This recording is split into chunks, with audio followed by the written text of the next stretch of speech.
You turn my morning into dancing. You turn my morning into dancing. Your love changes everything. There's something about your love. Something about your love changes everything. Changes everything. Something about your love. Something about your love changes everything. Changes everything. Something about your love. Something about your love changes everything.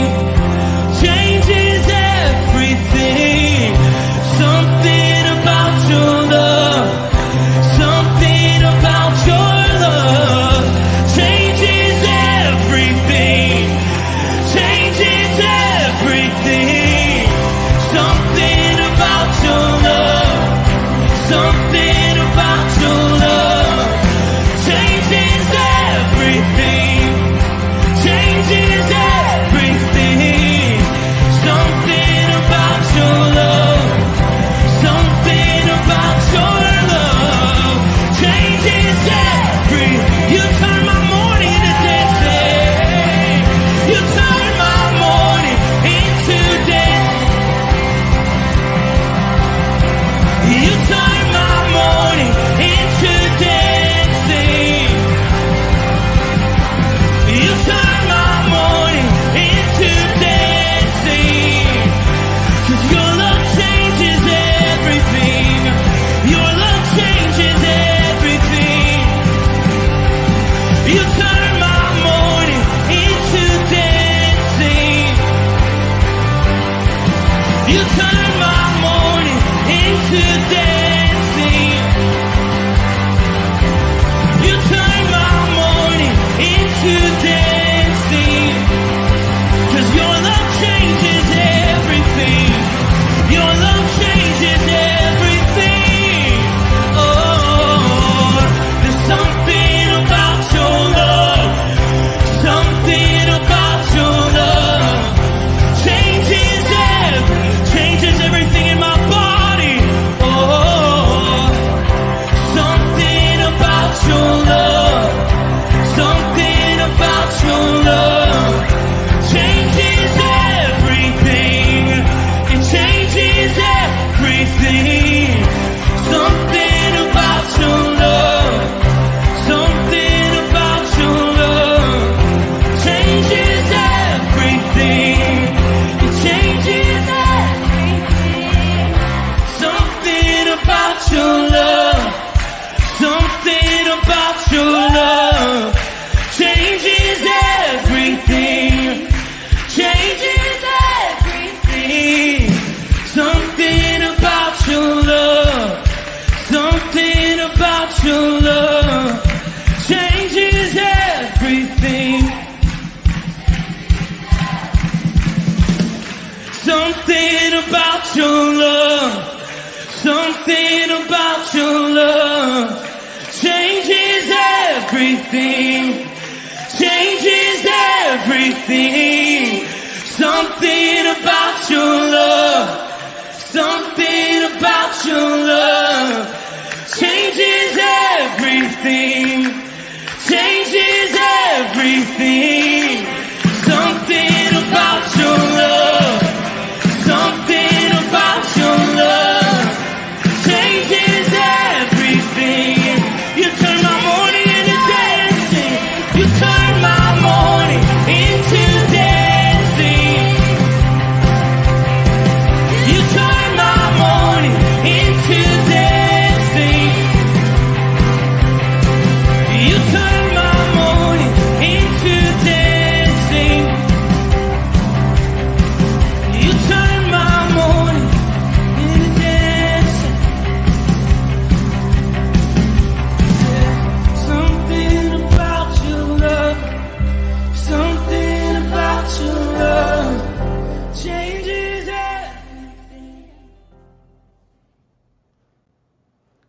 Morning, Rooted Men. Elder Matt Ryan, pleasure to be with you this morning. A beautiful Friday morning in summer. I hope it finds you well. I hope this morning finds you refreshed and renewed and waking up with nothing but the good news of your Father's unfailing love laying on your heart this morning. That you're excited to start this day and you're starting it the right way in His Word. We're working through Proverbs, as you all know. We're continuing to work through the book of wisdom. And so much of Proverbs, it's so great to read and to learn from, but a lot of it keeps sounding familiar, right? A lot of it's the same messages over and over again.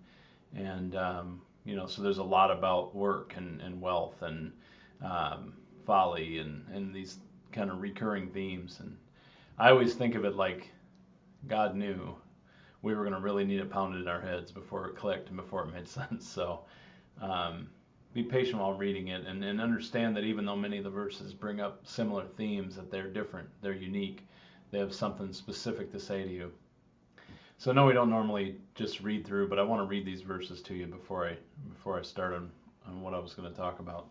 All hard work brings a profit, but mere talk leads only to poverty. The wealth of the wise is their crown, but the folly of fools yields folly. A truthful witness saves lives, but a false witness is deceitful. He who fears the Lord has a secure fortress, and for his children it will be a refuge. The fear of the Lord is a fountain of life, turning a man from the snares of death. A large population is a king's glory, but without subjects a prince is ruined. A patient man has great understanding, but a quick-tempered man displays folly.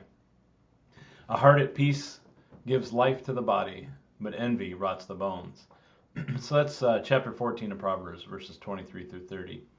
Now that's 7 different verses, each with 7 different points. But it's funny, right? It starts with the very first one, all hard work brings a profit, but mere talk leads only to poverty. We can all kind of relate to this note, right? Understanding that hands at labor are part of what we're created for. We are created to work. And this gets confused sometimes with works theology, right? We can work to earn our way into heaven, which obviously, we accept and know as folly, because the only way to earn our way to heaven is through the grace of resurrected Jesus from the cross, right? Excuse me. And so this idea that hard work brings profit, we're still called to hard work, even though the race is run, right? Even though things are finished and the enemy is defeated, we're still called to work. One of my favorite inspirational quotes is, work like it all depends on you, pray like it all depends on God. Be at labor, be focused on something, be providing something, right? Creating something.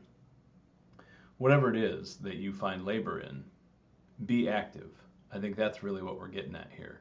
Because in that activity, God tends to bless us in many ways. And we're not just talking about money. That's the thing about profit and poverty, right? We tend to loop those words into just being talking about money. And they're not. It's so much more, right? It's a spiritual level, on a profit for your soul, right? You're learning things about the world, learning things about yourself, believing in yourself, all these kind of things.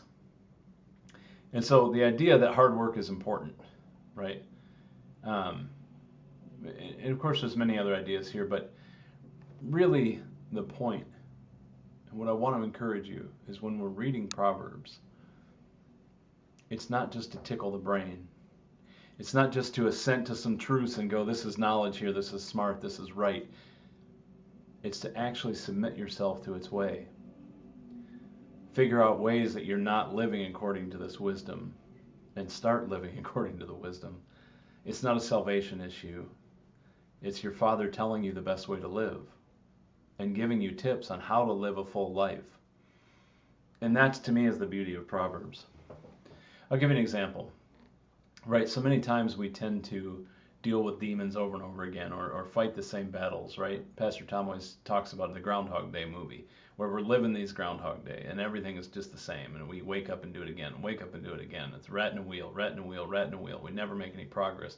We never grow. We never move away from these dark thoughts, or whatever it is that tells us we're not enough. We can't seem to escape it. We can't seem to grow. I want to challenge you to think about those moments, and think about them as opportunities to submit to truth, to find truth and submit to it.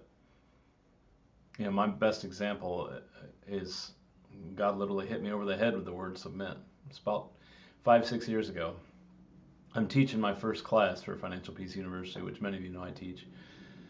And at that point, I had been listening to the radio show by the host Dave Ramsey, who created Financial Peace University, who tells this story about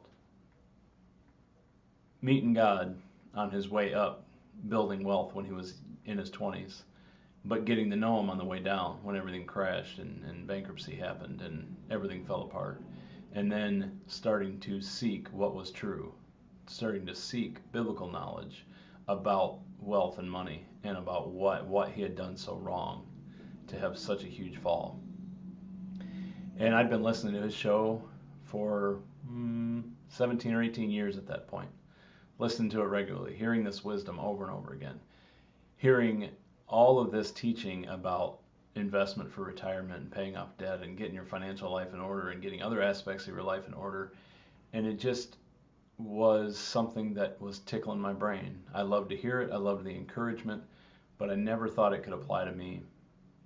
I never thought I was wealthy enough to pay off debt and to live in a financially wise way. I grew up in poverty,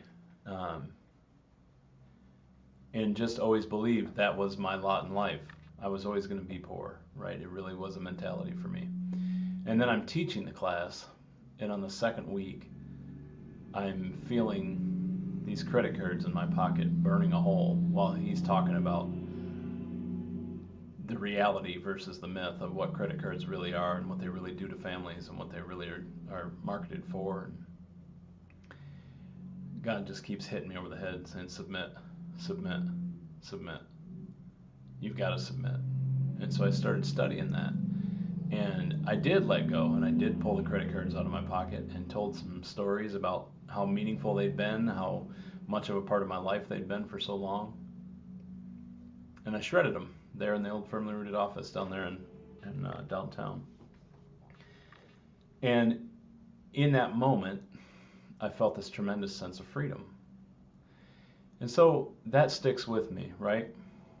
And I go, another example is, many of you know, when you first met me, I was much heavier than I am now, and I grew up a fat kid. I mean, a seriously fat kid, right? By 8 years old, my parents were working, and we were cooking for ourselves, and I had a habit, right? 8 to 10 pack a day habit. And I know you're thinking there's no way, 8-year-old kid, 8 to 10 packs a day, that's total insanity. But it really was. I really was eating that many ramen noodles. Well, what'd you think I was talking about? So I put on all kinds of weight. Got to the point where through middle school I could never play any sports because I had no chance of getting below 250 pounds, which was always the weight limit, so I couldn't hurt other kids, right? Bumbling through life, I'm up to 330, 340, almost 350. And doctors are telling me I'm diabetic and all this, and I know, and whatever. It's just who I am. It's part of me, part of my identity. And then the day the doctor said it's cancer. Now I'm listening. Now suddenly my heart changes. And I'm thinking about this word submit again. And I'm going, here these people are speaking to you in love. They're telling you things that are true about taking care of your body, things that are important. And you keep not doing them. It's time to submit.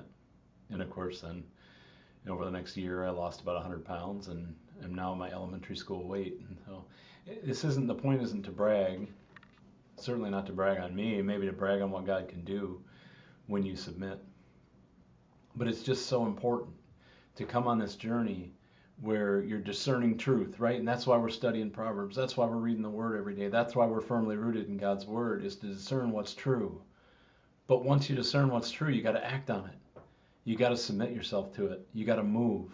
You got to surrender. And that's the next step, that discipleship step. And I'll tell you, I'm now looking for areas where I can submit actively.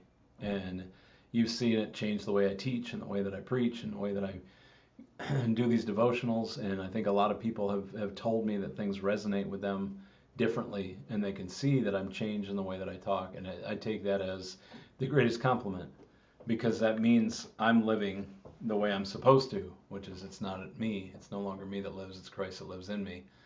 And I'm submitting to his truth over my life. And I got to tell you, everything is so much better.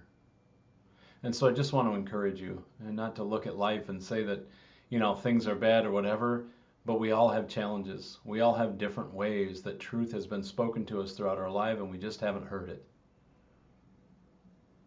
Or we just haven't listened. We haven't applied. And I want to encourage you, seek those things out. You've already got some bubbling in your head. Truth that you just can't submit yourself to. And just be humble enough to try it. I hope this is encouraging. I know it's a challenge, but it's so worth it. It really is. I know I'm running long, so I'm gonna cut off there, but I'd love to continue this discussion with you sometime. It's something I could really talk for a long time about, the way that God's changed me through submission. And I know that he can do the same for you. So, I love you all. Let's make it a great day. Have a firmly rooted day. And may someone see Jesus in us today. Peace.